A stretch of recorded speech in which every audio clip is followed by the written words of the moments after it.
In this video, I'm going to be speaking about pricing and the perception on quality. So let's dive in.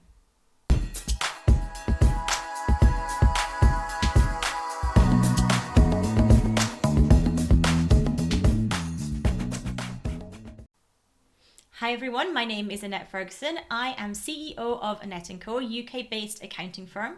I'm a chartered accountant, certified profit first professional and transformational mentor. We help business owners take home more money from their business, which means that they have more take home in their pocket, which typically means they have the ability to have more time available and therefore pursuing the freedom and the reason they went into business in the first place. And today I want to speak about pricing and value and the perception of your product or service that people have based on the price, based on what it costs. You see, a number of years ago, I was following a guru entrepreneur online or what I perceived to be a guru entrepreneur online, and I was thinking that I quite fancied working with this person. I thought that they would be a good mentor for me and I was interested in working with them. Well, as I started to dig in a bit more and have a look at what they were charging, I had a different perception of them at that point. I had assumed that this person would be pretty high price. I assumed that they, based on their social media posts and based on their content, that they were able to deliver at a pretty high level to their clients and customers. And therefore, would also be charging at what I perceived to be a high level. Except when I looked at what they were charging, it was significantly lower than I expected. Not that's a pleasant surprise. That's a little bit lower than I thought. This was significant, the difference, significantly lower than I thought they would be charging. I thought their program was going to be in the region of about £1,000 a month, and it turned out to be about 150. And that actually made me not want to work with them, because I looked at that price point and thought, well, they can't really be as good as they're claiming, can they?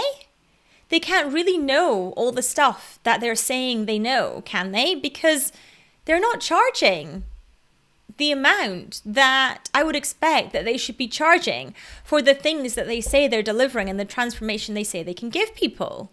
Because if they truly can give the transformations that they are claiming that they can give, why are they so cheap? Why are they not charging for that transformation?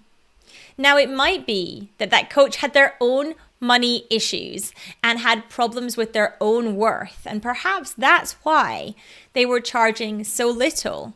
But looking at that small price point compared to my expectations made me not purchase from them.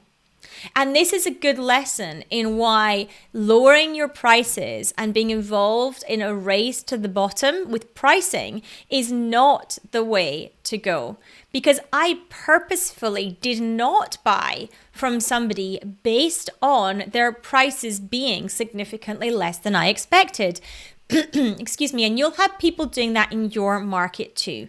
You'll have people potentially looking at your prices and going, oh, well, they can't be as good as they say they are. Or this product can't be the quality they're claiming it to be because look at the price. You know, we've all seen those Amazon fail purchases where somebody thinks they're buying this incredible, beautiful dress, but it's a bargain. It's only £7, and you see the picture of them then trying it on at home, and it's horrendously awful. It is so significantly different from this beautifully staged picture that they purchased off. Well, people can be thinking about that in your business too. And remember that if something is cheap, it probably is cheap. And therefore, do you want to be buying, investing, and working with people who are ultra cheap? And for me, the answer is actually no. And I wonder what it is for you, because this doesn't only determine your buying decisions, it determines your pricing decisions. It determines both sides of the money coin in your business. And if you are someone who is reducing prices, charging little for what you do, you are losing customers. You might think that you're doing it to gain them, but I guarantee that you will lose customers as a result if you are significantly cheaper than people are expecting you to be. So don't lose customers, because in doing that, in being significantly cheaper, not only are you losing customers, you're also losing profit. I was willing to pay this person £1,000 a month and they only wanted £150 a month.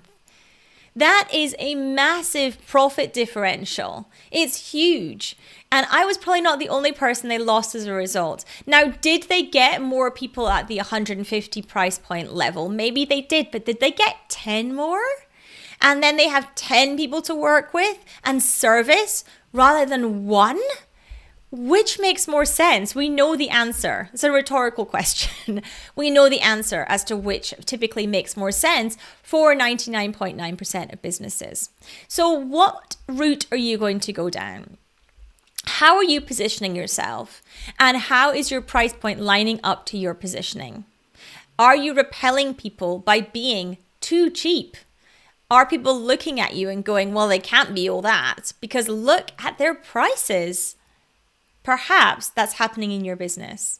Perhaps it's time to increase your prices because you are delivering amazing things to your customers and clients, and they expect to pay for amazing things. If you're tuning in on YouTube, I would love if you want to subscribe to this channel. Make sure you turn on the bell so that you know next time a video is uploaded.